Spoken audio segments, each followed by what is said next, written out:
여러분 안녕하십니까? 식스센스 출발해 보도록 하겠습니다. 월요일장 힘차게 시작을 했습니다. 원달러 환율이 8원 넘게 안정화가 되면서 양대 시장에서 외국인의 매수가 들어왔고요.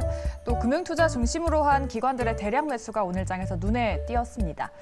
삼성전자가 또 신고가를 기록하면서 코스피 지수의 상승을 이끌어줬고요. 코스닥도 오늘은 상승폭을 늘려가면서 1% 넘는 급등세를 연출했습니다. 시작이 좋은 이번 주 어떤 전략으로 대응해보면 좋을지 오늘은 월요일에 남자들과 함께 전략을 세워보도록 하겠습니다. 이상경 차장님 그리고 이화진 과장님과 함께하도록 하죠. 두 분 안녕하십니까? 안녕하세요. 안녕하세요. 네. 월요일이니까 화이팅 넘치게 의견을 한번 주세요. 이번 주 상승과 하락 어느 쪽으로 좀 방향을 예상하세요? 저는 박스권이라고 보고 있습니다. 박스권 과장님은요? 상승권으로 보고 있습니다. 그렇게 생각하시는 이유를 오늘장 살짝 보면서 한번 이야기해 볼까요? 네, 일단 뭐 지난주 가까운 일본이 좋은 흐름들을 좀 보여주는 흐름들이 있었고, 뭐 내부적으로는 봤을 때는 이제 중견기업에 대한 배당 확대라든지 거래소 업종에서 이제 일정 부분은 자사주 매입을 유도하고 증시 부양에 대한 부분들을 좀 집행하면서 일본 쪽에 대한 상사 투자가 진행을 했던 워렌 버핏 효과가 조금 더 이어지는 분위기였던 것 같은데요. 5년 만에 최고치를 기록을 했죠. 일본이 3만 선을 넘기면서 상대적으로는 이머징 쪽에서 특히 이제 좋은 흐름들을 보여주는 분위기가 코스피랑 좀 동반 상승을 좀 이끌어가는 분위기였고, 최근에 이제 미국 쪽 반도체 업종들이 계속 좀 좋은 분위기를 보여주는데, 내용적인 부분에서 보면 가까운 중국과의 트리거가 좀 발생되는 부분들, 즉 중국의 반도체 굴기를 준비했던 부분들을 조금 막아주면서 상대적으로는 미국을 중심으로 이제 삼성에 대한 부분들, 그리고 디램 가격 재고 소진에 대한 부분들이 원래 재고에 대한 부분들을 만들고 스탑을 시키면 8개월에서 6개월 정도 있다 시차가 좀 발현이 되는데, 이런 재고 가격 효과가 3개월 이내로 좀 빠르게 좀 반영이 될 수 있다는 기대감이 좀 맞물리면서 마이크론부터 경기 회복에 대한 부분들을 좀 이끌어가는 흐름인 것 같은데, 다만 지수적으로 봤을 때는 2,500선 중반에서는 업종별 순환매가 좀 도는 분위기, 현재 분위기인데, 바닥권에서 거래량이 대략으로 좀 실어서 분위기 반전에 대한 부분들을 좀 한다라고 하면 지수에 대한 상단을 좀 열어놔야 되는데, 여전히 부채 한도 협정이라든지 가까운 이제 러시아 우크라이나 전쟁에 대한 부분들도 계속 좀 이어지는 분위기이기 때문에 2분기 실적에 대한 부분들을 가지고 시장을 좀 바라봐야 되는 관점에서는 2,600선에서 좀 근접을 하면 네. 주식 비중을 좀 줄이면서 시장을 좀 바라보는 게 맞지 않냐라고 생각을 하고 있습니다. 네. 일단은 박스권을 예상을 하시면서 비중 조금 축소에 대한 말씀도 해주셨습니다.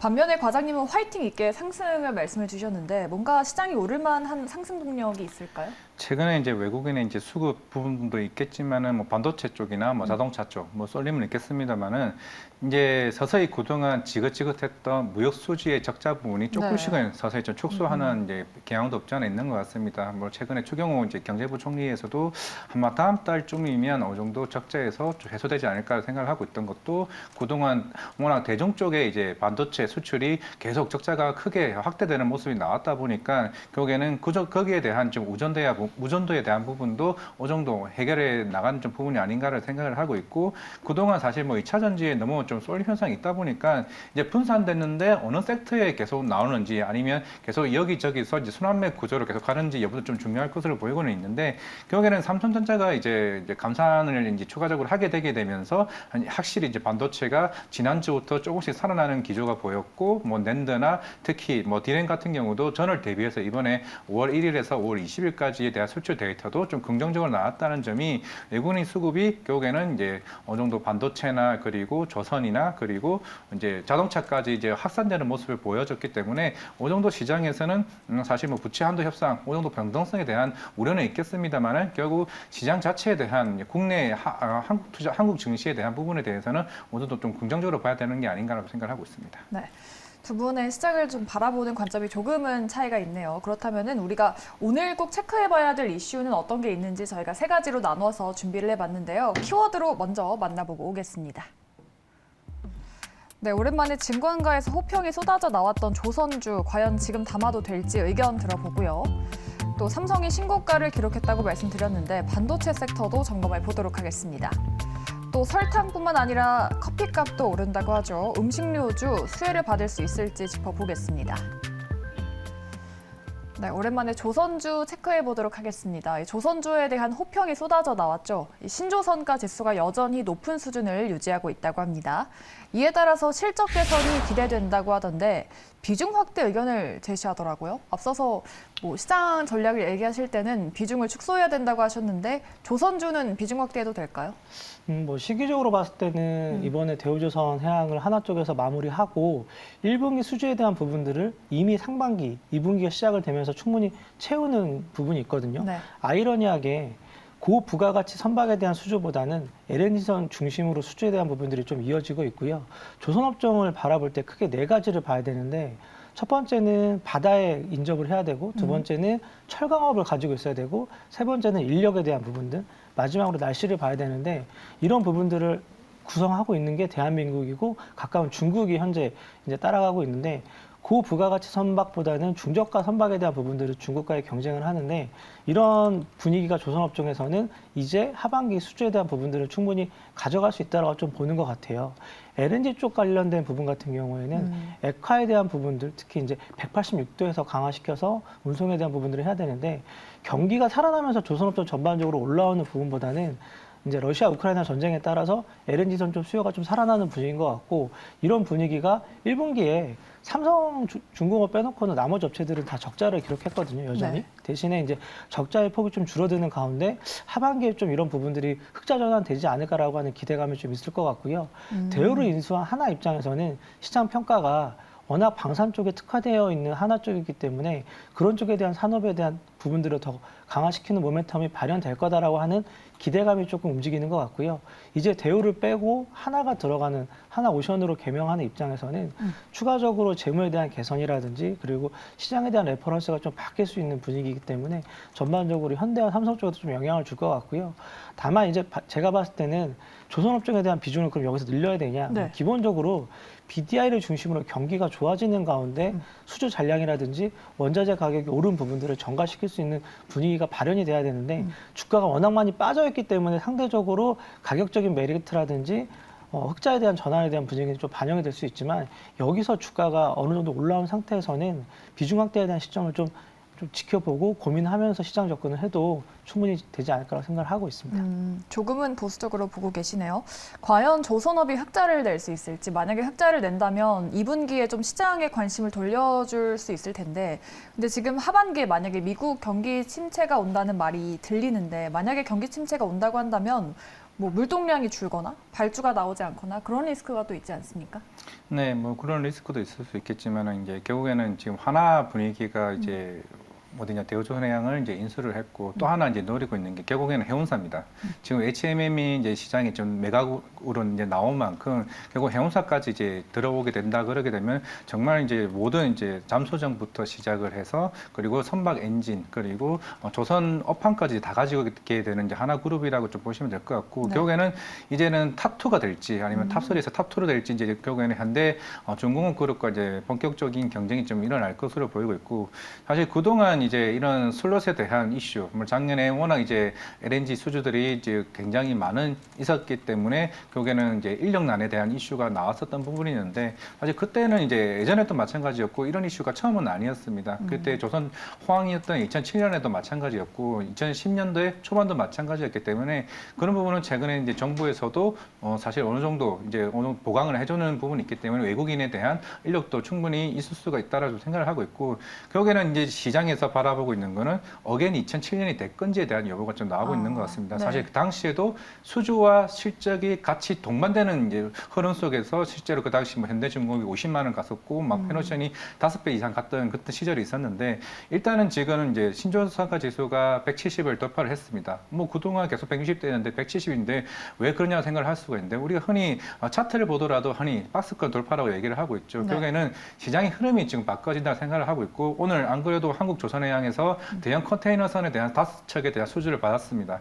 그동안 LNG선에 위주로 나왔던 부분이 대형 컨테이너선까지 이제 수주를 받으면서 이게 고가 이제 성과에 대한 이제 수주를 받는 상황이기 때문에 향후 2016년에도 이 관련되면 몇 쪽 관련된 이제 결국 매출이 어느 정도 인식이 된다는 점에서 좀 긍정적으로 볼 수가 있을 것 같고 결국 인력난에 대한 부분도 어느 정도 해결된다라고 가늠을 했을 때 저는 제가 봤을 때는 좀 하반기에 결국 대우조선해양 같은 것도 4분기, 한국조선해양이나 대부분 3분기, 4분기에 이미 이미 고성가 위주에 대한 실적이 인도 시점이 되는 부분이기 때문에 만약에 여기서 추가적인 유럽이나 이제 아프리카나 이제 이런 동남아 쪽에 대한 수주가 계속적으로 나오게 된다 그러게 되면 충분히 2007년도에 우리가 겪었던 그 당시에 신조선가 지수 190포인트였습니다. 만약에 그렇게 되면 동반 성장할 수 있는 어게인 2007년이 되지 않을까 생각을 하고 있기 때문에 저도 이제 조선주에 대해서 이제 꾸준히 관찰하고 있는 부분이다 보니까 충분히 좀 매력은 있다 말씀드리겠습니다.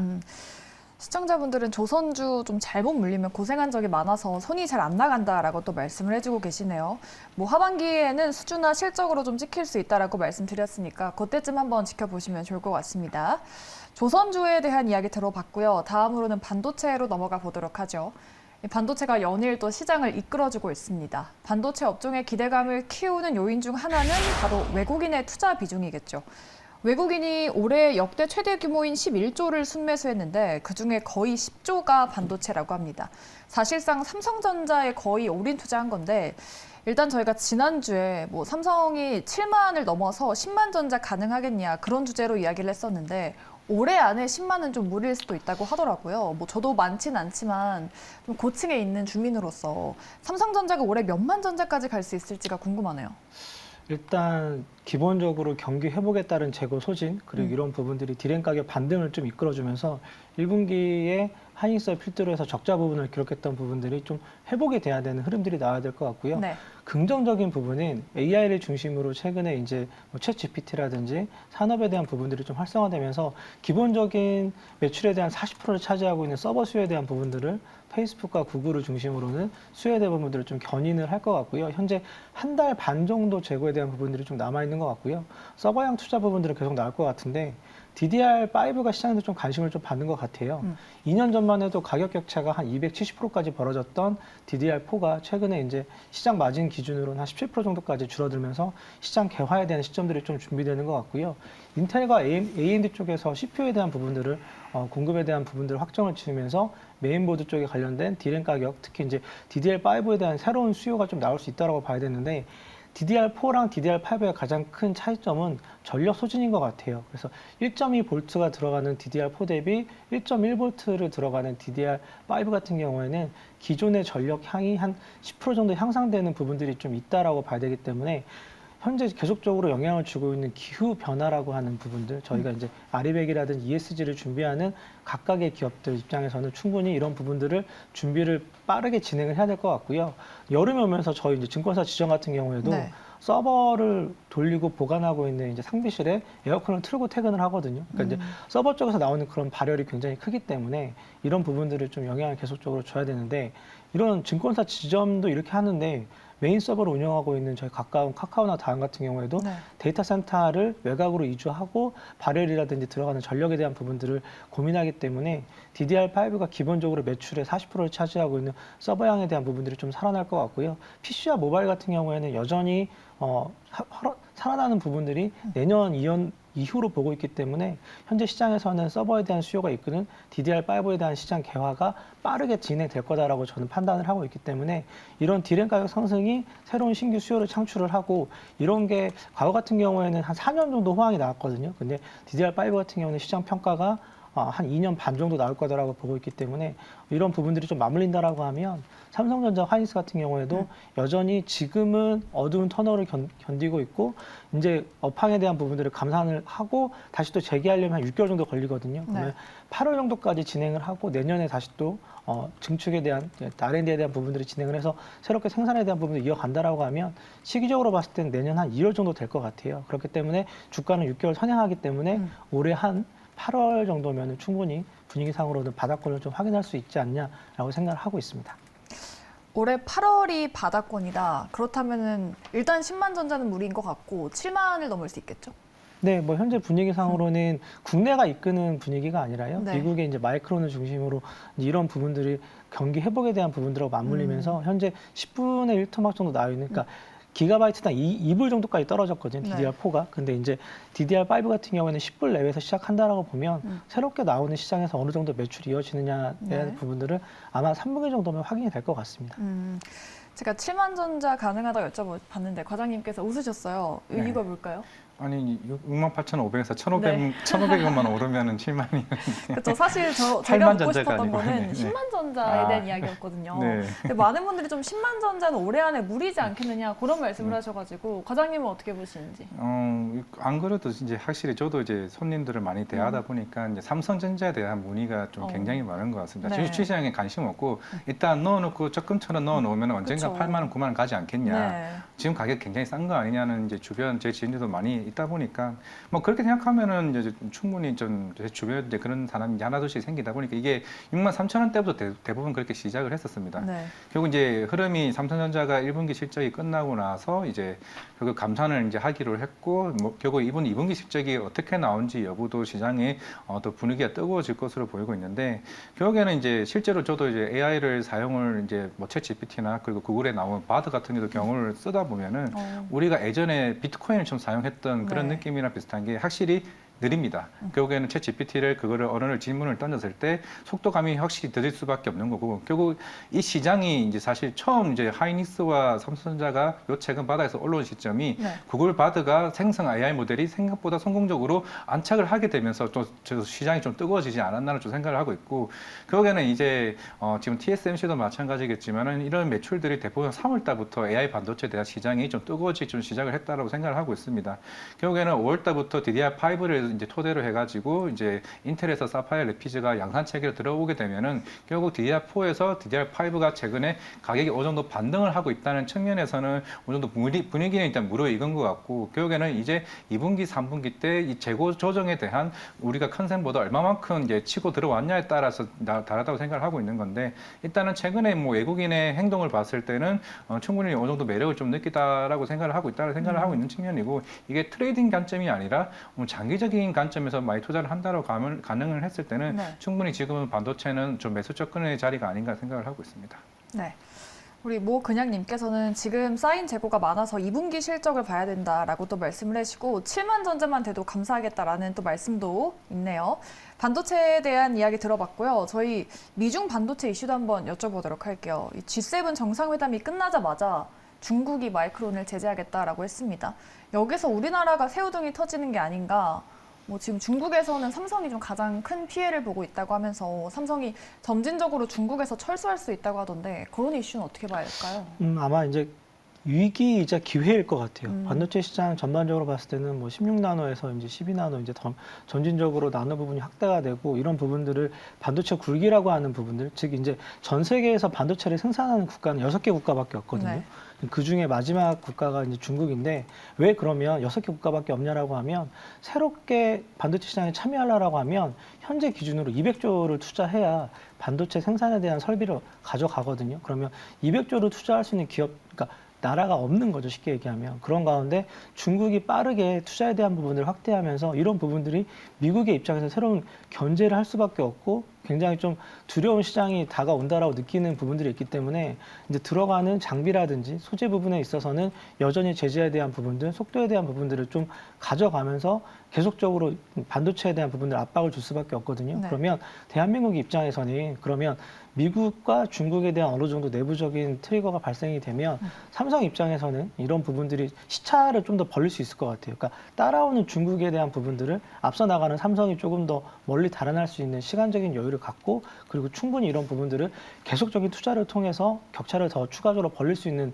시간적인 좀 여력이 있고 비메모리 시장 쪽에서는 여전히 이제 대만의 TSMC가 1등이긴 한데 낸드 쪽에서는 삼성이 매출에 대한 40%를 가져가는 시장을 차지하고 있기 때문에 여전히 가격 전가를 할 수 있는 그런 비교 시장을 갖고 있는 삼성 입장에서는 따라오는 중국에 대한 부분들을 견제할 수 있는 미국의 입장에 현재로서는 여전히 좀 긍정적인 부분도 발현이 될 수 있다고 저는 보고 있습니다. 네. 뭐 미국과 중국 사이에서 눈치 보여서 뭔가 우리가 할 수 있을까 그런 걱정을 하고 계시는 분도 있네요. 반도체에 대한 이야기 들어봤고요. 저희 마지막 키워드는 음식료 보도록 하겠습니다. 슈퍼 엘니뇨가 시작됐다는 소식을 좀 많이 들으셨죠? 엘니뇨로 가뭄이 시작되면서 커피랑 설탕 가격도 함께 올라가고 있습니다.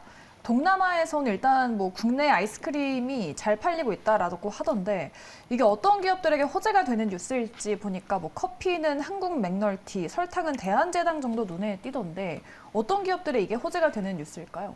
일단은 뭐 설탕 가격이 최근에 올라왔던 뭐 대한제당 같은 경우가 좀 이슈는 되긴 있겠으나 이게 내년에도 결국에는 슈퍼 엘니뇨 현상이 어느 정도 전망까지 나오게 되면서 이제 최근에 음식료주들이 하반기 이제 서서히 전망들이 지금 리포터들이 서서히 나오고 있는데 이제 그동안 이제 물론 작년에 러시아 우크라이나 사태로 인해서 이미 식량난의 이슈가 나오게 되면서 곡물 네. 가격들이 올라가다 보니까 실적에 대한 가격 전이 이슈로 인해서 한 번은 작년에 큰 폭에 대한 상승을 한번 겪어봤었던 거고 결국에는 이제 다시 한번 또 엘니뇨 현상이 계속 벌어지다 보니까 결국에는 기후 이슈로 인해서 이제 결국 시장에서 나오는 부분이 아닌가 생각을 하고 있습니다.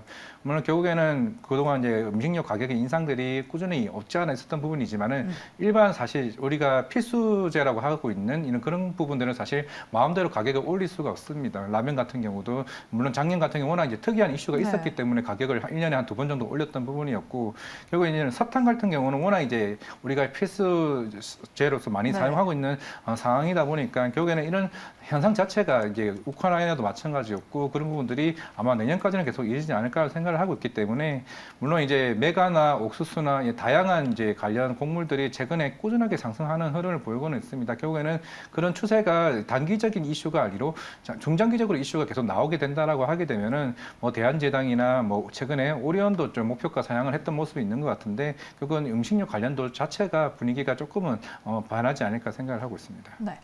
커피랑 설탕 말고 곡물 관련주는 좀 다르게 봐야 되는 건지 단순히 뭐 엘니뇨가 발생했다고 곡물 가격이 오르는 건 아니라고 하더라고요. 뭐 지난번에 제 개인적으로 여행을 갔다 오면서 네. 이런 부분들이 피부에 와닿더라고요. 어떤 이제 게요? 기후 변화에 대한 부분들, 즉 이제 이런 부분들을 준비하면서 제가 이제 그 반도체 쪽 말고 네. 에어컨 쪽 관련된 주식들 한번 좀 찾아봤어요. 뭐 유니아를 있나요? 중심으로 네. 봤는데 아이러니하게 한 1, 2주 사이 계속 주가 오르더라고요. 음식료도 현재 분위기가 그런 것 같아요. 원래 저희가 이제 전통적으로 음식료주 하면 배당 업종이고 주가가 굉장히 무거운 가운데 네. 연말에 실적 부분을 갖고 1분기에 좀 올라오는 흐름들 배당 받고 팔자라고 하는 주식인데 최근에 이제 기후 변화에 대한 부분들이 좀 강화가 되면서 이제 아마 이제 한 다음 달 이번 달 말 정도 되면 분명히 이제 더운 에어컨 관련된 주식들이 움직일 거고 그 다음에 움직이는 게 아마 음식료인데 좀 빠르게 좀 준비를 하는 과정인 것 같아요. 뭐 시기적으로 봤을 때 저희가 벌써 5월인데 다 에어컨 네, 틀고 계시고 그쵸. 그리고 이제 그러면 아까 뭐 이하진 과장 얘기한 대로 가격을 전가시킬 수 있느냐. 근데 현재 집권 2년차 정부 내에서는 작년에 2번 인상한 가격을 올해 또 인상하기 좀 굉장히 좀 부담스러운 영역에 있거든요. 그래서 개인적으로는 음식료주가 오늘 바닥권에서 반등을 좀 보였지만 여름을 준비하고 기후 변화에 대한 부분들이 발현이 돼서 주가가 좀 움직인다라고 하면 뭐 오텍이라든지 위니아 뭐 이런 쪽에 관련된 에어컨 업종 관련된 부분들을 좀 준비하는 게 맞고요. 대표적으로 뭐 신일전자도 좀 있을 것 같아요. 그럼 이제 이런 부분들이 기후 변화는 좀 맞을 것 같고 음식료 업종 같은 경우에는 바닥권에서 오늘 반등을 좀 보였다라는 정도에 대한 부분들이 접근이 가능할 것 같습니다. 네. 음식료 상대적으로 좀 빠른 주가 움직임을 보였기 때문에 관련해서 뭐 에어컨 관련주나 선풍기 관련주도 보시면 좋겠다라는 꿀팁까지 또 전수해 주셨습니다. 섹터들 짚어봤고요. 다음은 종목으로 넘어가 보도록 하겠습니다. 오늘은 어떤 특징주가 올라왔을지 세 가지 종목 먼저 만나보시죠. 네, 호실적을 이어가는 현대건설기계 주가 전망, 그리고 반도체 검사 시스템 이슈가 나왔던 T로보틱스, 마지막으로 급등했지만 음봉으로 마감한 서울바이오시스 보도록 하겠습니다. 건설기계 업종이 호실적을 이어갑니다. 업황이 바닥을 다졌다는 분석에 일단 경기 민감주에 대한 실적 눈높이가 돌아서고 있다고 하죠. 현대건설기계는 주가도 같이 비상할 수 있을까요? 두 분 다 비상할 수 있겠다라고 말씀해 주셨습니다. 실적이 사실 꺾일 거라는 우려가 있었는데 눈높이가 바로 돌아섰더라고요. 네, 이번 현대건설기계가 1분기 영업이익이 원래 컨센이 500 몇십억이었는데 네. 800억이 나왔습니다. 일단 잘 나왔던 이유가 일단 북미 시장이 이제 굉장히 50년 만에 좀 호황기라고 좀 보시면 되는데 이게 이제 바이든 대통령이 이제 들어오고 나서 이제 인프라 정책이 한 몇천 조에 대한 법안이 통과가 되었고 최근에 뭐 신재생이나 이제 관련된 인프라 발전소 관련된 그런 인프라 수주가 워낙 많았었기 때문에 생각지도 못한 북미 시장에서 이제 꾸준하게 좋아지고 이게 올해도 마찬가지로 계속 이쪽 시장은 좋아진다고 좀 볼 수가 있을 것 같습니다. 일단은 제일 중요한 건 사실 중국인데 사실 중국이 글로벌 시장에서 점유율을 이제 건설기계 쪽이 40% 이제 차지하고 있는데 아직까지는 1, 2분기 때는 숫자가 좀 안 나오고 있다라고 생각을 하고 있는데 그럼에도 불구하고 북미 시장, 신흥시장이 워낙 일단 잘 나왔다라고 볼 수가 있을 것 같습니다. 일단은 회사 측에서는 이제 하반기쯤에 좀 잘 나오지 않을까 생각을 하고 있는데 코로나 이전에는 대략 500대 정도가 이제 판매가 됐었는데 지금 상황에서는 한 달에 한 대, 두 대밖에 안 되는 거의 굉장히 조조한 수준이라고 합니다. 네. 아직까지는 중국이 이제 시장에서 아직까지는 이제 회복이 좀 더딘 좀 상황이라 보시면 될 것 같고 최근에 신흥시장이 좋았던 이슈는 우리가 이제 뭐 올해 초부터 꾸준하게 얘기 나왔던 리튬, 니켈, 광산 쪽 이쪽에 있는 채굴을 하는 이제 굴삭기 판매가 좀 본격적으로 나왔다는 부분, 뭐 인도네시아나 호주. 사실 회사들 같은 경우는 일반적으로 B2B로 이제 어느 정도 하다 보니까 딜러들이 이걸 가지고 옵니다. 결국 그게 실제로 이게 강산을 가는지 몰랐었는데 향후에 이제 블룸버그 사이트를 통해 가지고 알게 됐다는 건데 결국에는 이런 리튬 강산에 대한 채굴이 향후에 본격적으로 계속 나오게 된다 그러게 되면 신흥시장도 모멘텀이 있을 수가 있겠고 그리고 지금 계속 이제 시장에서 얘기가 나오죠. 지난주에도 얘기가 나왔던 우크라이나 재건 이슈가 1,200조가 얘기 나왔었는데 결국에는 거기서도 지금 이제 향후 재건 이슈가 나왔다는 점 그리고 튀르키예 지진도 실제로 거기 나온 지진 자체가 우리나라 면적보다 훨씬 큰 지역이라고 합니다. 워낙 그쪽도 1년 이상 걸리는 재건 작업이 걸린다고 하는 만큼 아마 올해 실적이 아마 현대건설기계가 가장 역대급 실적이 나올 수 있는 한 해가 좀 되지 않을까라는 생각을 하고 있기 때문에 결국 중국이 돌아서는 숫자만 나온다고 하게 되면 충분히 최근에 71,500원까지 고점을 찍었었는데 이것보다 충분히 더 달성할 수 있는 주가 흐름이 나오지 않을까 또 생각하고 있습니다. 네, 중국과 미국의 인프라 투자로 인해서 건설 경기 실적도 바닥을 찍었기 때문에 턴어라운드와 함께 주가도 같이 올라갈 수 있을지 기대해 보시면 좋을 것 같습니다. 현대건설기계는 두 분 다 S의견 주셨고요. 다음 종목으로 T로보틱스 보도록 하죠. 오늘도 신고가를 기록했습니다. 이 불량 반도체 칩을 빠르게 잡아낼 수 있다는 뉴스가 나왔고요. T로보틱스가 좀 포함되면서 상승의 재료가 됐습니다. 상승 시작일까요? 두 분의 의견부터 보죠. 네, T로보틱스는 의견이 나뉘어졌습니다. 물류 로봇 산업이 이 로봇 밸류체인 안에서 조금 저평가 받고 있다. 그런 분석도 있던데 이 이슈도 나왔고 저평가가 좀 아니라고 보시는 걸까요? 일단 안 하는 산업이 없는 기업인 것 같아요. OLED로 시작을 해서 최근에 이제 물류 산업에 대한 자동화 로봇까지 좀 얘기가 나오는데 긍정적인 부분은 레인보우 로보틱스 같은 경우에는 삼성 지분에 대한 투자 부분을 갖고 대부분의 이제 카이스트 쪽에서 스타트업을 했던 부분들이 로봇 산업에 대한 부분들의 방향성을 좀 이끌어가는 대표적인 기업이라고 보면 T로보틱스 같은 경우에는 단기적으로 반도체 업종에 대한 부분들 그리고 과거 OLED 자동화 산업에 대한 투자를 했던 기계 로봇에 대한 부분들이 좀 수요가 발현이 되고 최근에는 이제 물류 자동화에 대한 부분까지 진행이 되는데 좀 그런 기대감이 좀 발현이 맞물리면서 오늘 주가가 좀 급등했던 모습인 것 같긴 해요. 그래서 뭐 시총 기준으로는 여전히 레인보우보다는 매력적인 부분이 있겠지만 로봇 박람회가 이제 미국에서 23일부터 25일까지 진행이 되는데 이런 부분까지 어느 정도 좀 선반영이 돼서 오늘 대량 거래를 싣고 이제 응봉을 좀 나오는 모습인데 네. 전반적으로 로봇 산업에 대한 긍정적인 방향은 맞는데 주가 수준만 놓고 본다라고 하면 현재 여기서 좀 추가적인 가격 반등보다는 뭐 중장기적인 시각으로 좀 접근하는 게 맞지 않냐라고 생각을 하고 있습니다. 네. 지금 당장 추가적인 상승이 더 나오기보다는 조금은 시각을 중장기적으로 넓혀서 접근하는 게 좋겠다라고 말씀해 주셨습니다.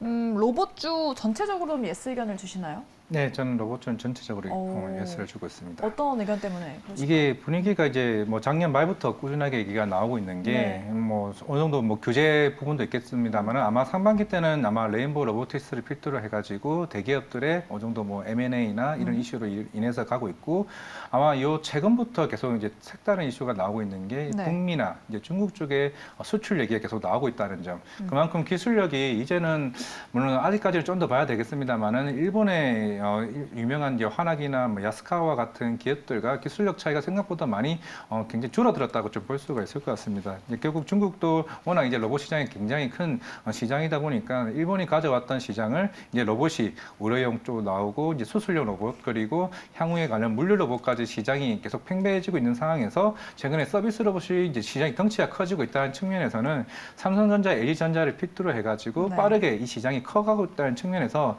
일본이 살짝 사실 좀 방심한다는 측면에서 우리나라 한국 로봇 시장이 제가 봤을 때는 빠르게 치고 올라가지 않을까 생각을 하고 있기 때문에 아마 로봇 시장이 크게 경쟁이 심해질 때가 제가 봤을 때는 2025년이 좀 되지 않을까 생각을 하고 있습니다.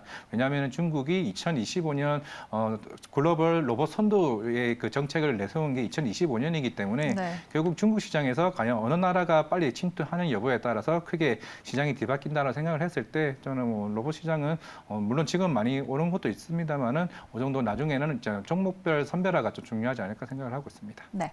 티로보틱스는 두 분의 의견이 나뉘어졌습니다. 여러분 잘 판단해 보시고요. 저희 마지막 종목은 서울 바이오시스 보도록 하죠. 전날 상한가에 이어서 오늘도 급등이 나왔습니다. 다만 음봉 마감했는데 상승을 이어갈 수 있을까요? 두 분의 의견입니다. 서울 바이오시스는 두 분 다 노를 주셨습니다. 빈살만의 파워 오브 머니가 대단하다고 느꼈는데 들어가기보다는 좀 가만히 있는 게 나을까요? 아마 이제 네옴시티가 지난주에 좀 이슈가 얘기가 나왔고 오늘 네. 같은 경우에도 뭐 건설업종들을 들어 올리는 하나의 좀 이슈가 됐는데 여전히 재건에 대한 부분들 같은 경우 진행이 되고 사우디 쪽에서 네옴시티 관련된 특히 사우디 투자 부분에 관련된 종목들 같은 경우에는 분명히 상반기 안에 이제 어느 정도 윤곽에 대한 부분들이 나올 것 같은데 그런 기대감이 이틀 동안 좀 충분히 반영된 거래량과 좀 흐름인 것 같고요. 네.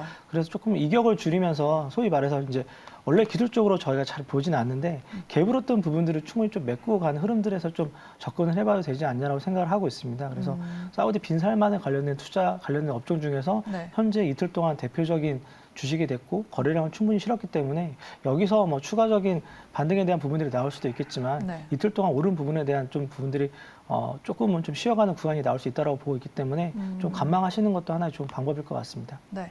이 빈살만 관련주가 그래도 좀 주목을 최근에 많이 받은 것 같은데 과장님은 이러한 관련주 전체적으로 노 의견이실까요? 네, 네옴시티 관련 경우는 뭐 올해 초 작년 말쯤부터 계속 얘기가 네. 나왔었던 것 같은데 사실 주가가 지속적으로 오르는 종목이 사실 제가 봤을 때는 하나도 없었다고 생각을 하고 있고 항상 단기적으로 움직였고 물론 향후에 네옴시티빨로 결국에는 아까 말씀드린 현대건설기도 사실 네옴시티 영향도 없지 않아 있습니다. 그렇죠. 결국에는 숫자가 찍히는 걸 나오는 게 좀 중요한 것으로 보고 있고 그게 언제 찍히냐 여부가 제가 봤을 때는 좀 중요하지 않을까. 물론 현대건설기계 그리고 현대건설 그리고 삼성물산과 같은 경우는 이미 그쪽에서 삽을 뜨고 있는 상황이기 때문에 초에 실적이 어느 정도 찍힌다고 얘기를 하고는 있습니다만은 결국에는 뭐뭐 할 거다. 뭐 결국 그런 기대감으로 인한 이제 주가에 대한 부분은 변동성에 대한 좀 유의를 해야 되지 않을까 생각하고 있습니다. 네.